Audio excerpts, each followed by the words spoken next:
أسهل وألذ كباب حلة ممكن تعملي، حاجة كده بجد هتشرفك في العزومات، كله في حلة واحدة هيطلع معاكي ألذ كباب حلة واللحمة دايبة دوب وصوص هايل للتغميز. لايك ومتابعة لو أول مرة تشوفي قناتي، ونبدأ بسم الله ونصلي على رسول الله ونقول الطريقة.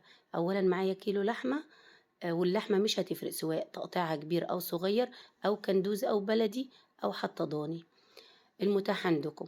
الكيلو اللحمة هياخد معايا نص كيلو من البصل المبشور وقرنين من الفلفل أخضر وأحمر اختياري، وبس بصراحة بيدي طعم حلو، ونص قرن كده أو قرن من الفلفل الحامي وده برضو اختياري.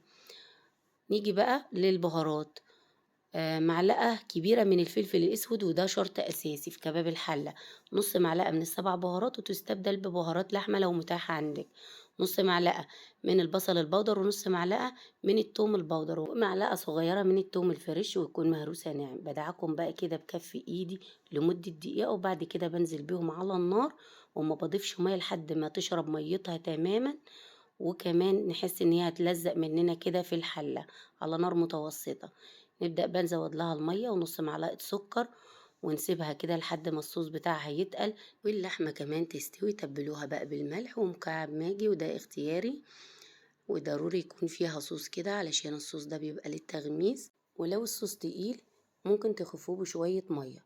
نيجي بقى للحاجات الأساسية في كباب الحلة، البصل والثوم والفلفل الأسود دول أساسي في كباب الحلة، والباقي لو متاح حطوه، مش متاح خلاص مفيش مشكلة. الحاجة التانية الأساسية اللي بتخلي اللحمة تتبل قبل ما نحطها على البوتاجاز، لازم ندعكها لمدة دقيقة زي ما شفتوا في الفيديو. بتمنى الفيديو يكون نال إعجابكم، وما تنسوش اللايك. دمتم سالمين والسلام عليكم ورحمة الله وبركاته.